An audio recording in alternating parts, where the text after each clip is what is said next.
Yeah, I saw the exhibition this Did you? afternoon. What Yes. did you think of it? I was, I've seen many. Yeah, never, but I haven't seen so many photographs of her. Yes. I found really fascinating. So the photograph actually makes that was very differentiation. I this huge passion for art and study lines.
Frenchified greeting.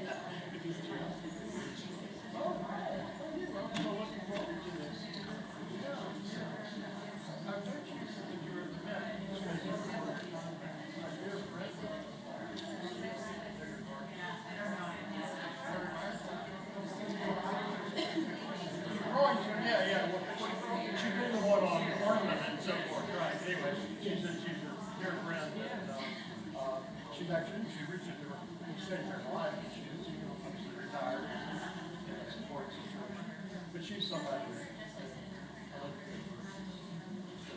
she was our closest friend. So anyway, fairly, you know, yeah. Well, I'm going, we're going there. Thanksgiving. I'm going to, she lives in New York. Not she lives in New York. So yeah.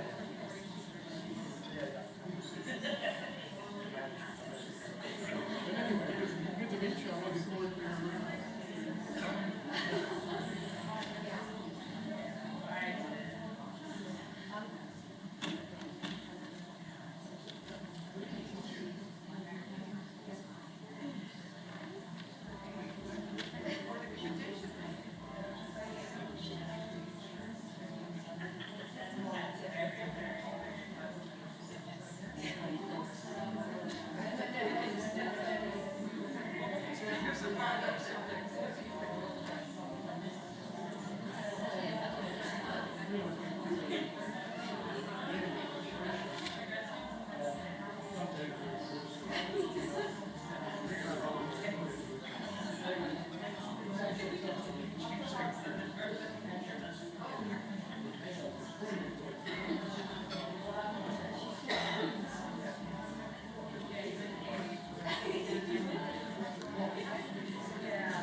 Good evening, everyone. My name is Annabelle Gambert-Jouan. I'm the Assistant Curator of European Art here at the Dallas Museum of Art. It's my pleasure to welcome you to the annual Rosenberg Fête in celebration of French art of the 18th century. I'm so grateful to each of you for choosing to spend this evening with us at the museum. And I'm thankful to our speaker, Daniëlle Kisluk-Grosheide, for accepting our invitation to deliver this year's lecture. This program would not be possible without the unwavering support of the Michael Rosenberg Foundation and its trustees, Bob Harrison, Deb O'Gage, and Becky Todd. And it is also through the generous support of the Rosenberg Foundation that we can display the Rosenberg Collection in our galleries. I'm delighted that tonight's lecture will focus on decorative arts in 18th century France. In many ways, it was Michael Rosenberg's early predilection for the decorative arts of this period that turned him into a passionate collector. And I'm sure you'll recognize some familiar works in this photograph of his home. To continue to share this legacy and to learn more about this aspect of the collection, I'm delighted to welcome Daniëlle for her talk, All That Glitters Is Not Gold, The Art, Form, and Function of Gilt Bronze in the French 18th Century Interior. Daniëlle is the Henry Kravis Curator in the Department of European Sculpture and Decorative Arts at the Metropolitan Museum of Art in New York. Along with Bertrand Rondeau, she was the organizer of the exhibition Visitors to Versailles from Louis XIV to the French Revolution, held at the Met in 2018, which explored the experiences of those who visited the palace and grounds of Versailles when it was still the seat of the French monarch. Her most recent book, How to Read European Decorative Arts, was published in 2023, and an installation of the artworks discussed in the book is now on view at the Met. Daniëlle is currently working on a future gallery for the display of Dutch decorative arts, as well as on a forthcoming exhibition about scent. So please join me in giving her a warm welcome to Dallas.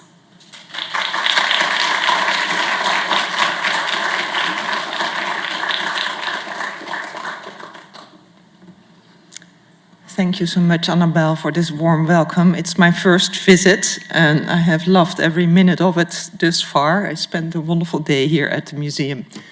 And I am particularly pleased to be invited to speak about a subject that is very close to my heart, that I'm passionate about, and it is the art of gilt-bronze, which is really a wonderful, versatile, and often beautiful material that would have surrounded you in the upscale French 18th century interior, and yet it hasn't received the attention that I think it deserves. So I hope that tonight I may unlock the secret of gilt-bronze for you a little bit.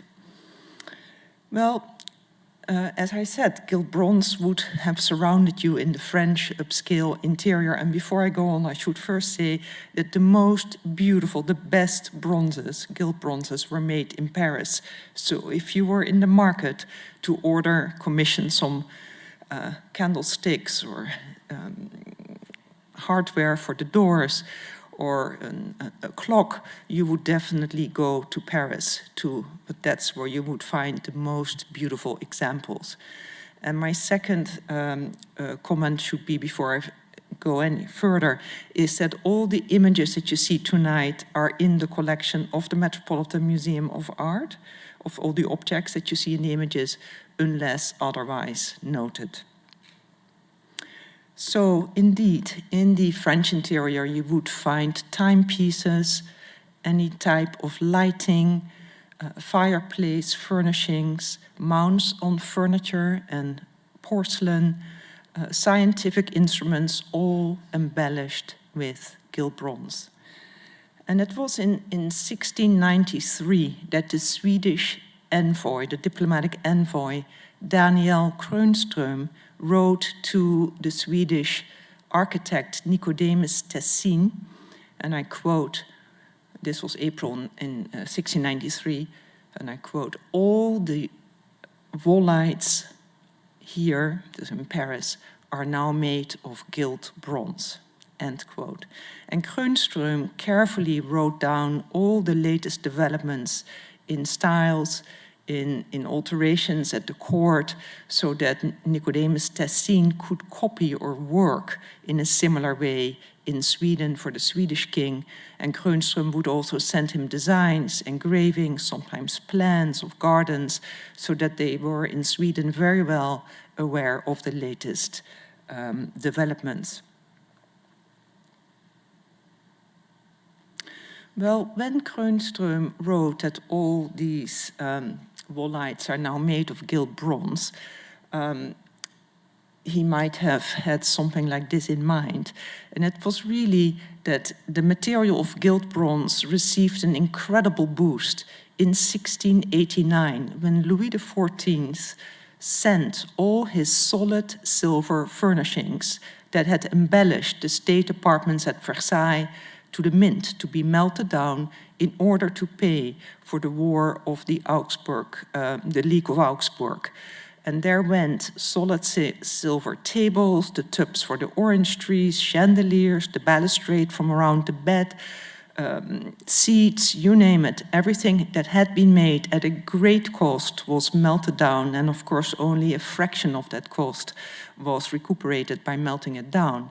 But it gave the gilt bronze a wonderful boost, because silver, there were these sumptuary laws, silver could no longer be used for this kind of furnishings. What do? You need a chandelier, you need a table, you need a clock. So gilt bronze was a very good alternative. It is much less expensive than precious metal, but it just, because of the little bit of gilding on top, gives an impression of gold, so it was a very attractive alternative. And then in 1709, a second melting of the royal silver took place. Even the aristocrats were supposed to be sending their silver to the mint, this time to pay for the War of the Spanish Succession. So that silver from the late 17th and early 18th century, French silver, is extremely rare. Even the king sent all his table silver to the mint. So by 1715, when the young Louis XV succeeded his great-grandfather, Louis XIV, to the throne, the place of gilt bronze in the interior was firmly established. Well, one of the artists who really helped with this use of the gilt bronze was André Charles Boulle. You may be familiar with him as the royal cabinet maker, and indeed he made beautiful pieces of furniture for the French court, and we will see some of that later on this evening. But he was also very instrumental in creating drawings, which were subsequently published as engravings, that really pushed the design of gilt bronze. And you see one of his designs for various chandeliers on the screen. And then you may well be familiar with this beautiful chandelier in the Rosenberg collection, which, although we can't attribute it to Boulle, is certainly very much in the manner of Boulle. And the maker, the unknown maker, may well have been familiar with some of the designs by André Charles Boulle. And what is very lovely, it is a small chandelier with 6 branches, but it incorporates these little heads of Diana. You see the little moon on her head. She was the hunting goddess, very often found in 18th century art. And here below we have little heads of cupids, emblematic of the winds, the wind directions. A very lovely chandelier. Well, the making of gilt bronze was actually solely allowed to be done by members of 2 different guilds. One of the bronze casters and chasers, and the second guild was the guild of the chasers and gilders. And it was not until 1776 that those 2 guilds were united into one. And to make a bronze, you had to go through many different steps. First of all, you needed a 2-dimensional design, which could have been provided by a designer. Then, if that design found favor, you would ask a carver to make a 3-dimensional model, either of wood, of clay, or of wax. And if that had been accomplished, then you could make a mold of this model. And if it was not too intricate a piece, you could use the technique of sand casting. And you see a plate here from Diderot's Encyclopédie where sand casting is explained. You see a box of sand and different impressions for the various parts of a candlestick are impressed in that. So there were individual molds made for the several parts of the candlestick. The mold was pressed into the sand, then removed, and in the impression that was created, you would cast the molten bronze, and bronze was nothing else than an alloy of copper and tin.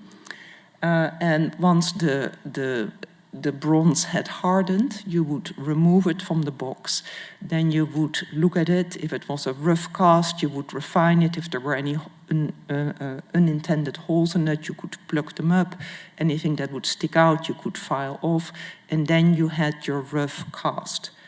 The next step was, and that is a very important aspect, was to chase this rough cast. And that was the work of the ciseleur, the chaser. And when you see there are on these plates, again from the Encyclopédie, that there were many different tools available to work the surface of a rough cast. I always compare them to the various dentist tools that you see. And you could punch or hammer, make stripes, you could highly polish the surface, you could really give a different accent to each part of the bronze. And I show you here 2 little bearded satyrs that we have in our collection. They were cast in the same mold, but since the chasing is different on the 2 figures, you can compare left with right, you see that the chasing is different so that you get a different result. And why is this so important? Because the differently treated surfaces would reflect the light, and it usually was the flickering light of a fireplace or of a candle that would be, or of the sunshine perhaps, that would be reflected differently, bounce off differently of the differently treated surfaces. And this is what makes these bronzes irresistible and gives them life. It's a bit like wearing a diamond. Nobody wears an uncut diamond. You want the sparkle, and that's exactly what the chaser, the ciseleur, could achieve with his various tools. And here you see a detail of the beard, for instance. Certain parts are highly burnished, others are stippled, and it really is how the light is reflected from the differently treated surfaces.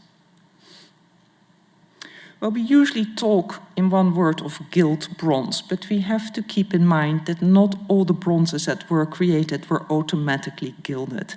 This would add a great deal of expense to the making of the bronzes because you worked with gold leaf.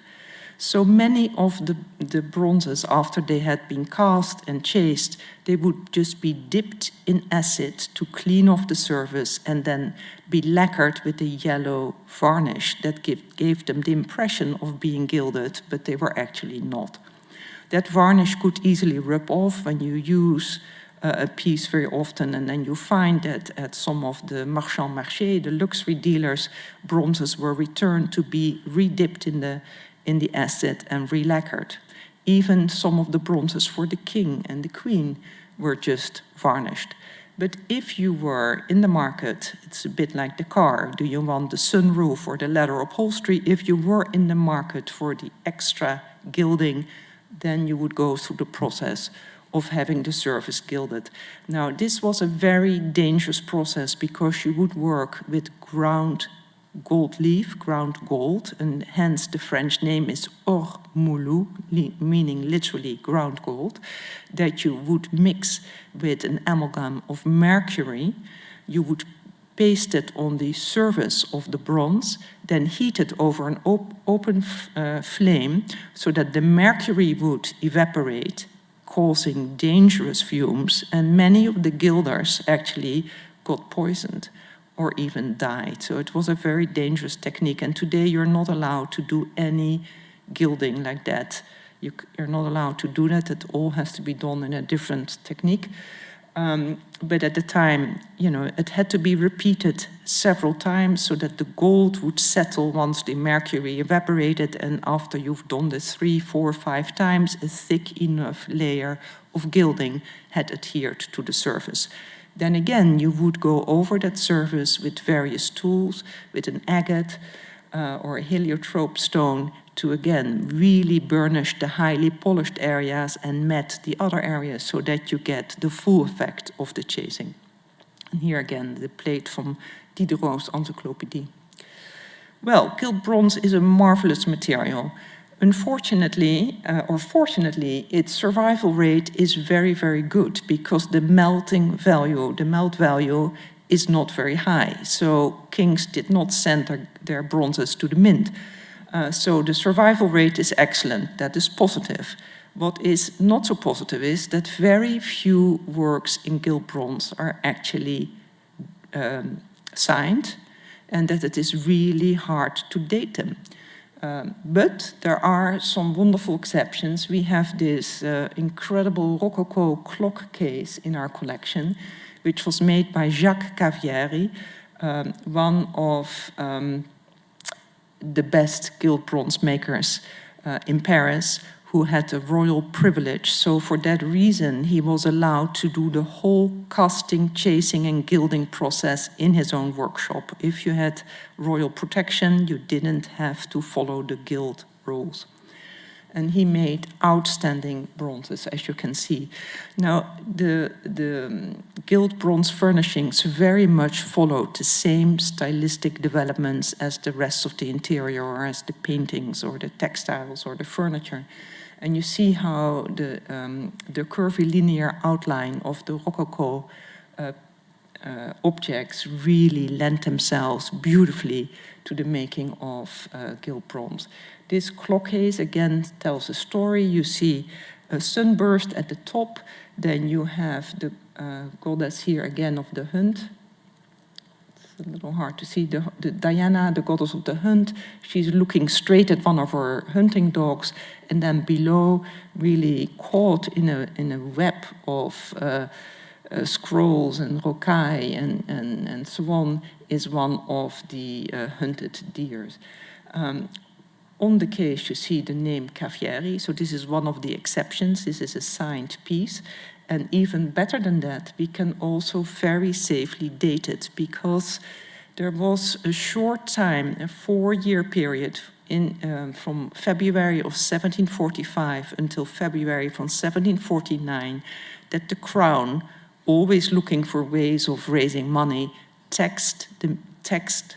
put taxation on bronzes. So anything that was more than a little bit of weight, and of course, because it's metal, meaning nearly all the bronzes that were made had to be taxed.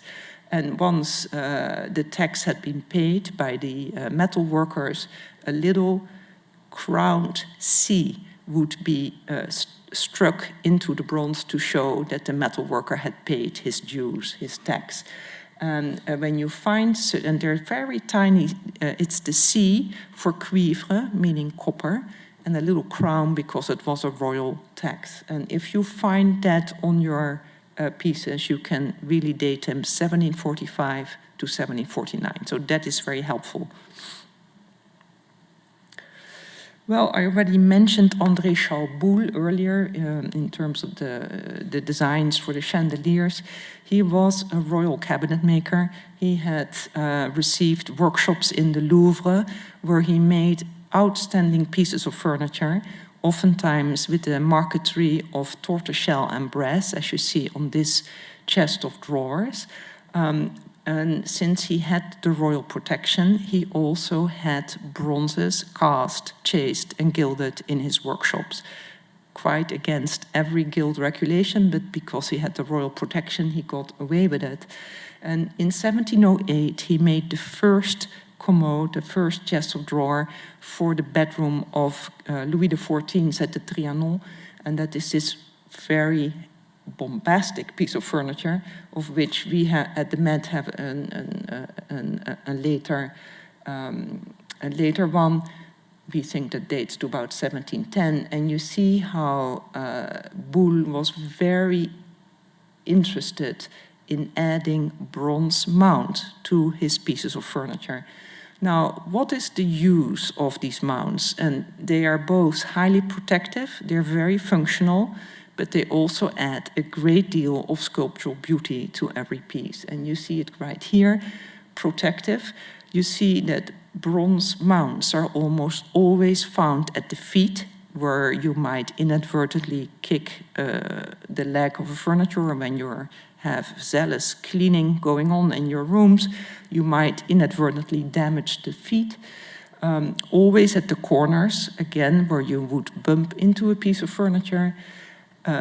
They are highly functional. Without handles, you could not get to the contents of your drawers if you didn't have gilt-bronze handles.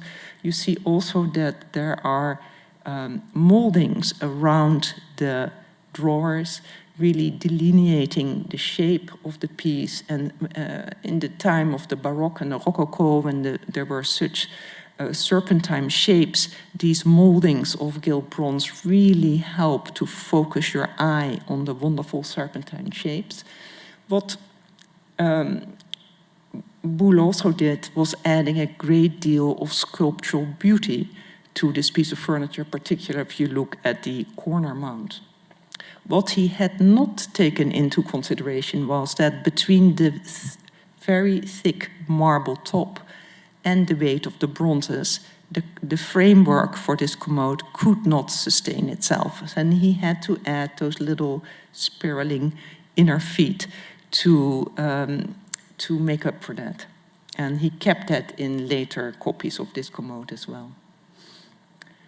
Here you just see the isolated mounts. You see the wonderful lion paw evolving into an acanthus leaf. You see the handles. You see one of the moldings. And then you also see the escutcheon, the key plate. And that is another area that needs to be protected, because inadvertently with the key you might scrape the veneer or the marquetry, damaging it. Furthermore, in the dark interiors of the 18th century, a little bit of sparkle caused by the key plate would help you find your key in the dark interior. And then most of all, of course, really outstanding are these very sculptural sphinx mounts at the corner. I show you also the reverse side, and when you decide to gild your mounts, of course, there should be no gilding in the inside. Why waste your gold on the inside where nobody's going to see it? Only a little bit at the edges. But you can see also how this mount was cast in various parts and then soldered together, and that there is some repair where the cast hadn't been totally successful. What you also can see is that not much attention was paid to the mounting, because you see that this large sphinx figure has a big screw right through her chest. They didn't care too much about the mounting, but that will change over time. Well, here you see another chest of drawer and commode by Denis Genty.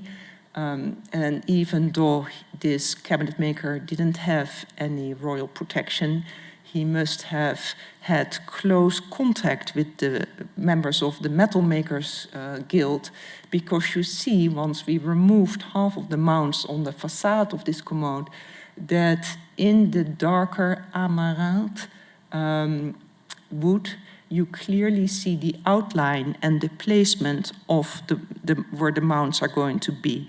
So in other words, Genty must have very closely worked together with the members of the Bronze Guild in order to know exactly what shape and what size these mounts were to be made. The members of the Metal Workers Guild had to walk the bronzes over to the cabinet maker, and then the cabinet maker was allowed to attach them to his piece of furniture. But you see also when you remove the mounts, so as we have done the corner mount and the foot and half of the mounts of the facade, how much more boring this commode would be without the mounts. So it is not only practical, it's protective, but it also adds a great deal of beauty to the piece. Well, another cabinet maker who really loved to work in gilt bronze, despite the fact that he wasn't allowed to, was Charles Cresson. He was trained both as a sculptor and as a cabinet maker, and because he was a sculptor, he loved this material. But he got into trouble several times when the members of the Bronze Makers Guild came to inspect his premises, saw that bronzes were cast and finished in his workshop, confiscated them, and fined him with a steep fine. It was only thanks to his friendship and with his patron, the Duc d'Orléans, that he got off a little bit more lightly. But you see in this commode that he made, that even though the facade is cut in two because you have two drawers, that Cresson uses the facade of his piece as a single placement for a great and for the great display of gilt bronze. And you see how playful they are. You see the little boys swinging a monkey on a knotted rope. I mean, this is just for fun. That doesn't have any other function than to amuse you. It's really quite a wonderful piece. And you see the date, 1745, 1749. So there are these tax marks to be found on these mounts. Well, Cresson, he couldn't help himself. He also made some clocks. Again, a wonderful Rococo clock. This one, it has the theme of love triumphant over time. You find the little Cupid triumphant at the top, while Father Time rests dejectedly on the chaos of the world. And by the way, there are also other versions of this clock where Father Time reigns triumphant and love is dejected down below. And I guess it depended on your frame of mind which model you would choose for your home. But again, these clocks so often tell a story, and they're beautifully made, and the variation of gilt bronze is just endless. Real pieces of sculpture. You see a clock of this nature in this painting by Dumanil. Right in the back, on the back wall, you find a similar clock depicted. But what I also want to point out to you is that in the French interior, and not only in the French, but in the interiors, the fireplace was a focal point. It was the point of light, it was the point of warmth. It is very often where the owner would stand while he was receiving his guests, and it would also be a place where you had light. You see on the overmantel mirror there are two bolides attached in such a way that the inner arm of the wall lights is reflected in the mirror, which would double the amount of light that you could have, and the interiors were dark, as you can see, but it would also give you the sense that, of more light, and you can see the wall lights from different sides at the same time. Cresson also made a number of wall lights, and we know from an inventory that he had multiple pairs of parrot wall lights. We have this particular pair that we think was made in his workshop, despite all the rules against doing so. And you see how this pair of parrots sort of plays peekaboo with each other. They're looking at each other very playfully. The tail is very much an important aspect of the overall design. And please note how the three candle branches, all three of them are different in shape and in form. All the nozzles are different, and also all the drip ends are different. And this is the wonderful aspect of the Rococo, with this incredible love for curvilinear and naturalistic forms, and an endless variation you will notice in these objects. One of my favorite pieces in the collection of gilt-bronze is this candlestick, after designs by Meissonnier. It is such a complex design that Meissonnier needed to draw 3 drawings in order to explain the designs on all sides. And it is just a continuous spiraling, upward curving movement, incorporating cartouches, shells, garlands of flowers, a little insect, and the more you look at it, the more you see it. And you can just imagine with a lit candle in there how the surface would have temporarily come to life when the light was reflected off it. Very, very beautiful, and very difficult to cast correctly as well. The fireplace, as I mentioned, was an important aspect, the focal point of every room. It was the source of heat and of light. It also was a place where you could display gilt bronzes, and even very often the mantelpiece itself would have gilt bronzes as its decoration. You see this particular fireplace in one of our galleries, which has a lovely gilt bronze molding, and also the figures have gilt bronze elements on them. And then the mantle, of course, was a great place to display additional objects made with gilt bronze or entirely made of gilt bronze. And then you had the fire dogs and the fire tools, which always had gilt bronze, or almost always had gilt bronze handles. Here you see a particular lovely pair of fire dogs. They were the work of François Raymond, one of the most excellent gilt bronze makers of the late 18th century in Paris. They are quite small, that you can't tell that from the large blow-up that you see here. They're quite small, so I think they were meant for one of the intimate rooms, the private rooms. And if you look at the subject matter of these 2 lovebirds, and the quiver with arrows, and there are also roses, which were the symbol of Venus, I think that this was definitely for one of the boudoirs or the intimate rooms where you would have intimate encounters. And these are so beautifully done. It really is like the jewelry for a room. Absolutely gloriously made.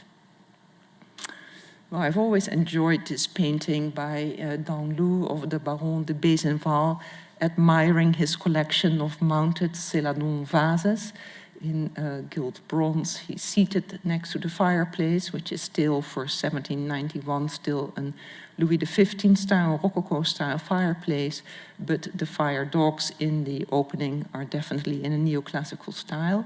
He was a great collector. You can see also the gilded frames around his paintings. And indeed, vases of either Chinese or sometimes Japanese porcelain were oftentimes mounted in France. And that was really the work of the luxury dealers, the marchands marchés, who were described at the time as the makers of nothing but the sellers of everything. They were the agents, sort of the artistic spider in the web, knowing all the different makers, the cabinet makers, the porcelain painters, the gilt-bronze makers. They had the money in order to be able to buy Celadon vases like this at auction, and then to commission special mounts for them. Now, the mounts in this case, they could be there for various reasons. Perhaps these vases were a little cracked or damaged in the shipment from East Asia. It could also be, and that's more likely the case, that in order to place these pieces in your Rococo interior, you wanted to subject them in a way to a European aesthetic and give them the same Rococo aesthetic as the rest of your furnishings. The mounts here, you see there is a rim and handles added, as well as a base, are very much in style with the work of Jean-Claude Duplessis, who was a goldsmith and a porcelain designer, and he also made designs for beautiful gilt bronze. We know from some of these letters of the marchands marchés that they sold for very high prices. In 1750, Lazare Duvaux, one of the most important mid-18th century marchands marchés, sold a pair of Celadon vases for 3,000 livres. Now that may not mean much to you, but if you think that a laborer earned about 100 to 300 livres a year, and a cabinet maker between 300 and 1,000 livres a year, to spend 3,000 on a pair of Celadon vases is an extremely high amount. So these were really luxury objects for the upscale interior. Well, you see that not only Chinese porcelains or Japanese porcelains were mounted, also French porcelain. Here we see the bodies of these vases are made at Sèvres, the royal manufacture, which was located just halfway between Paris and Versailles, so that the king could stop on his way to Paris or back to Versailles at the manufactory and see what the latest products were and buy some. And these Sèvres vases are mounted in a very strong neoclassical style that's usually referred to as the goût grec, an early form of neoclassicism that was much propagated by the designer Jean-Charles de la Fosse in his drawings and in his engraved designs. A very strong, the Greek fret and the laurel garlands are very much part of that. And you see then that not only vases were actually mounted with gilt bronze mounts, but that the Sèvres manufacturer actually played a little trick with you, because here what you think is gilt bronze, like the finial, the handles, and certainly the satyr masks or even the base, these are not made of gilt bronze, but actually painted porcelain. Here you see this lovely working that gilt bronze has also on the effect that gilt bronze also had on the making of actual Sèvres porcelain. And sometimes you have to feel it because you can't really tell. Well, the mounts of furniture went throughout the 18th century and they became more and more refined and more beautiful, more jewelry-like, and they also started to pay more attention about the mounting. You remember the ugly screw through the Sphinx on the Boule commode? Here you see a plaque that was most likely intended for a piece of furniture made by Jean-Henri Riesener, and you see how little lugs have been incorporated on the backside so that you could actually mount it in a way that you couldn't see it in the front and that nothing would distract from the beauty of this relief, which, yes, it is a furniture mount, but you can also call it a piece of sculpture, really. These are these putti that play with scientific instruments. And the careful mounting is certainly in evidence on the secrétaire in the Rosenberg collection, This is a very architectural piece, a strong piece. Maybe you could even call it a masculine piece. It is not lifted on 4 legs, but it's sitting on a plinth, giving it a very sturdy aspect. But you see how Leleu, who was one of the French-born cabinet makers in the neoclassical period, while many of the cabinet makers were actually German-speaking immigrants, very successful in France.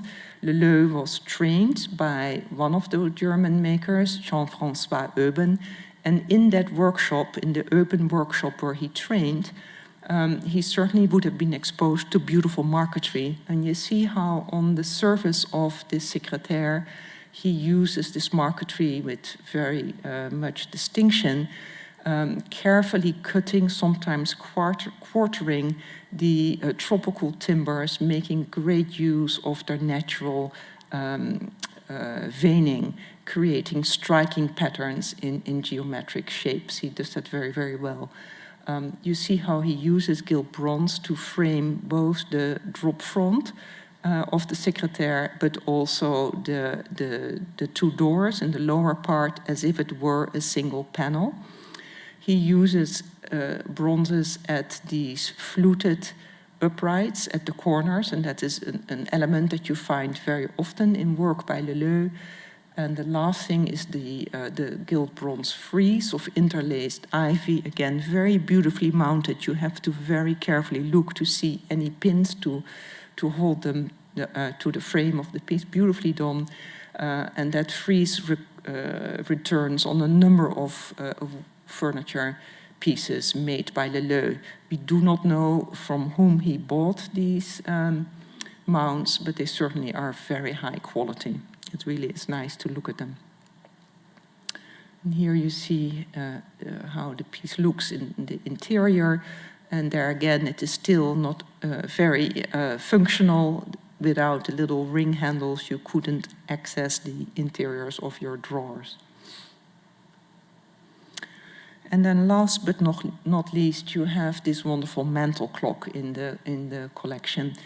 And it really was wonderful to study this clock a little bit. Clocks in the neoclassical period continue to tell stories. We saw some of the Rococo clocks. In the neoclassical period, you get these lovely sculptural elements, very often mythological figures, historical figures, or allegorical figures. The standing lady here is an allegory of France, and we know that because her cloak is beautifully decorated with fleur-de-lis, the French lily, which was a symbol of the French monarchy. She has a lion at her feet, and she's pointing with her left hand to the portrait, or she's holding the portrait medallion of Henry IV. He was the first Bourbon king. He reigned late 16th, early 17th century. He was the grandfather of Louis XIV, and he was known as Henry the Great or Henry the Good because he introduced a time of peace and unity in France after the very bloody wars of religion that had brought so much destruction into the country. So in the 1770s, from when we think this clock dates, there was very much a nostalgic longing for the good old days of Henry IV, because in the 1770s, France was not so peaceful and not so united as during the days of Henry IV. On the other side of the clock movement, which is signed by the clockmaker Martin, who was a very skilled clockmaker, on the other side of the movement, you see a seated figure of Mars, the god of war, with his helmet full of plumes. And he's seated on the barrel of a cannon, meaning this is a time of peace. And there are other bundles of fasces and a quiver with arrows also at his feet. Underneath the clock is the pelt of the Nemean lion, referring to one of the 12 labors of Hercules. And at the top you find the marble urn has handles of cornucopia. Then in the base of the clock you find 3 allegorical reliefs. Here you see one of them on the sides, and they stand for commerce, abundance, and justice.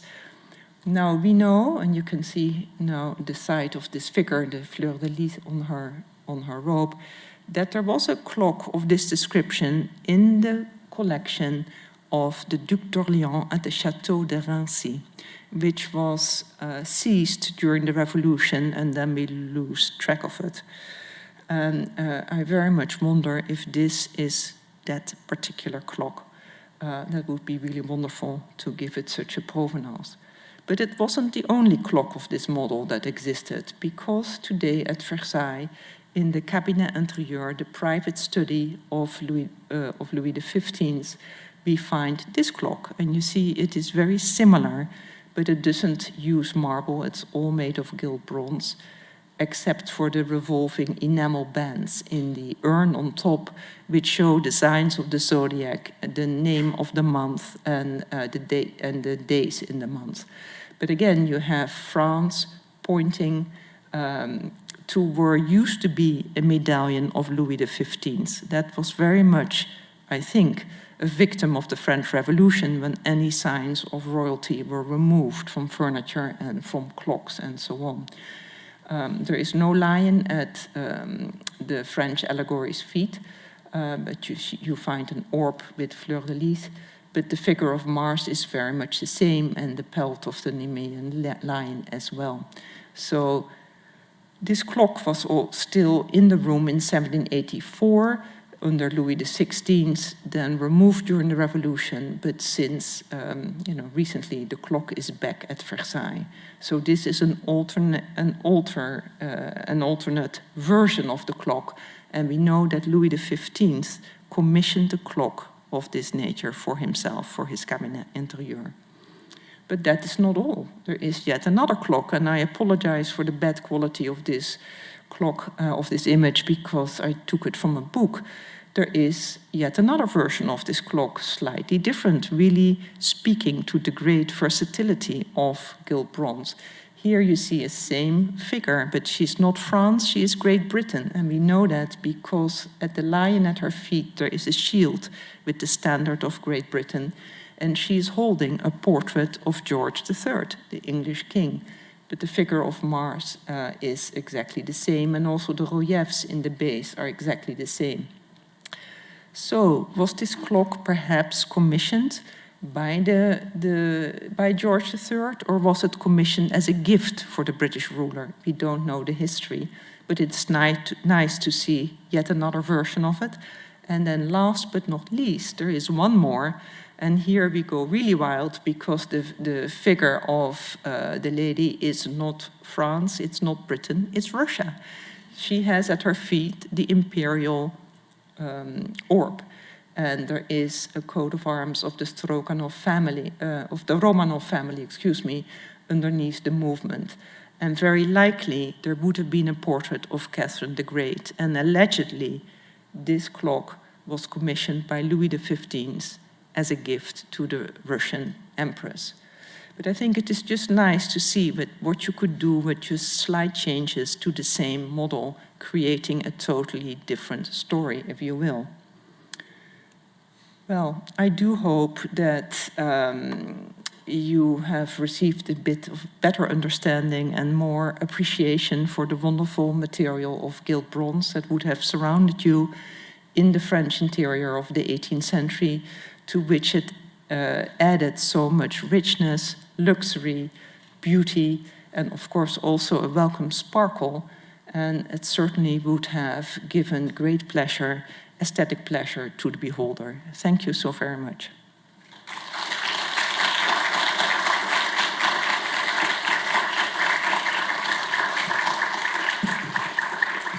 If you have any questions, I will give it a try to attempt to answer them.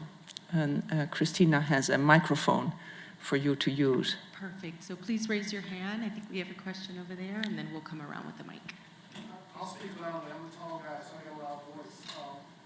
I'm really curious about how challenging it is to work out provenance. Like in the instance of the clock, right? There were so many versions, but is it challenging for you to go through and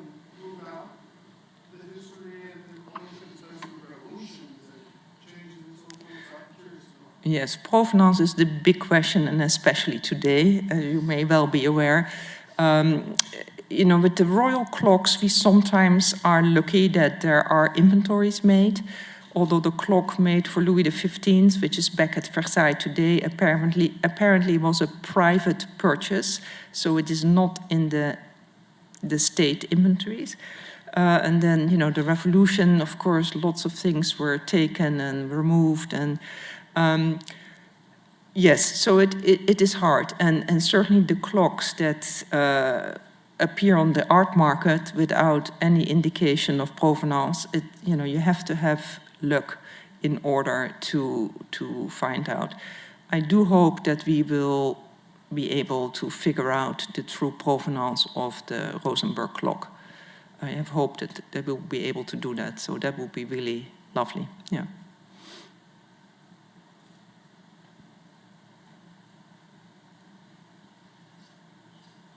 And of course, the decorative arts, they are hardly ever unique. So there are multiple versions. It can be really hard unless you have very good descriptions, inventories. Better yet, if you have memoirs, the bills of the makers, very often describing every detail, then you come further. But since we don't know who made these clock cases, it's very hard to start looking for descriptions. You know, the archives in Paris are very extensive, and it's the needle in the proverbial haystack. Yeah. Hi, I have a question about the communication between bronze makers and cabinet makers. I was really struck by the reserves left for the bronze mounts, and if you were a cabinet maker that was obeying the rules and wasn't making your own gilt-bronze mounts, what's the design process? Which direction is the design going? What's the communication like between those sort of two sets of designers for any particular object? I wish we knew. I wish we knew. But you know, the cabinet makers and the bronze makers, they were in certain areas, and sometimes if they had royal protections, they had workshops in the Louvre, so they could easily go next door. Or then they made their own bronzes, not, you know, ignoring all the rules of the guild. But we don't really know. Did they work from a design that was perhaps furnished by one of the marchands marchés? Did they just walk over to their neighbor and said, "This, you know, I'm working on this piece. I want mounts of this design"?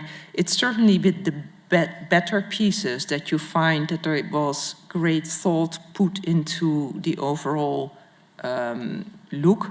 Sometimes you find mounts just slapped right over the marquetry with, you know, ignoring the idea, certainly if it was figurative marquetry, ignoring it and not very suited for the overall design. So there, you can definitely see it is a question of quality. The better quality pieces have, like the Crescent, but he made his own mounts, or this Genty, he clearly must have been in touch, or a third person must have been in touch to order them. But we don't have any discussions, no letters, nothing. We really don't know how it went. But you can just surmise that there must have been contact between the bronze makers and the cabinet makers in cases where you see that there is that marquetry that indicates the placement and the shapes of the mount. Yeah. Thank you, that's really interesting.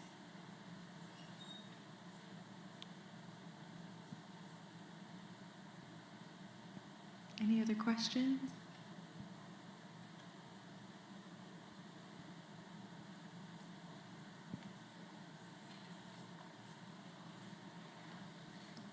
Thank you, Daniëlle. Fantastic lecture. Just as a matter of interest,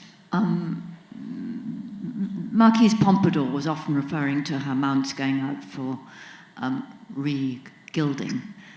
How hard-wearing were these pieces? Well, if you open your drawers a lot, those handles, the gilding, it's a thin layer. I mean, we all have gilded things at home. You have gilded silver. Perhaps the gilding wears off by use, by cleaning, by all of it.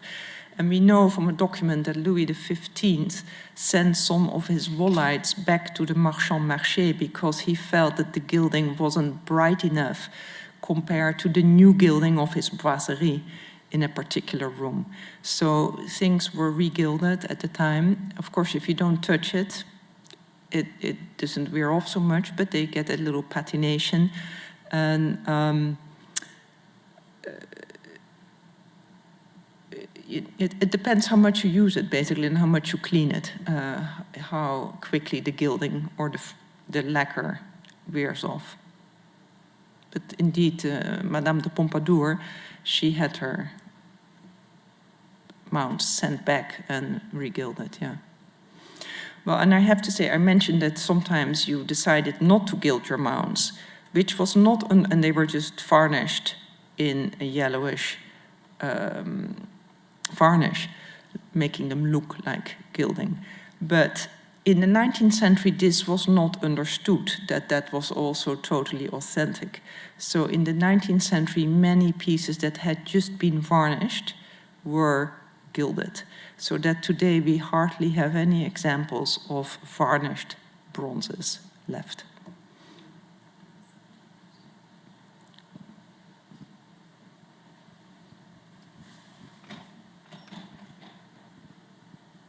Well, thank you so much to Dr. Daniëlle for coming all the way out here from New York and looking at our pieces in our wonderful Rosenberg collection. Thank you so much to our trustees for being here, and thank you all for making it out here on a Thursday night. We appreciate it, and we hope to see you again soon. Thank you.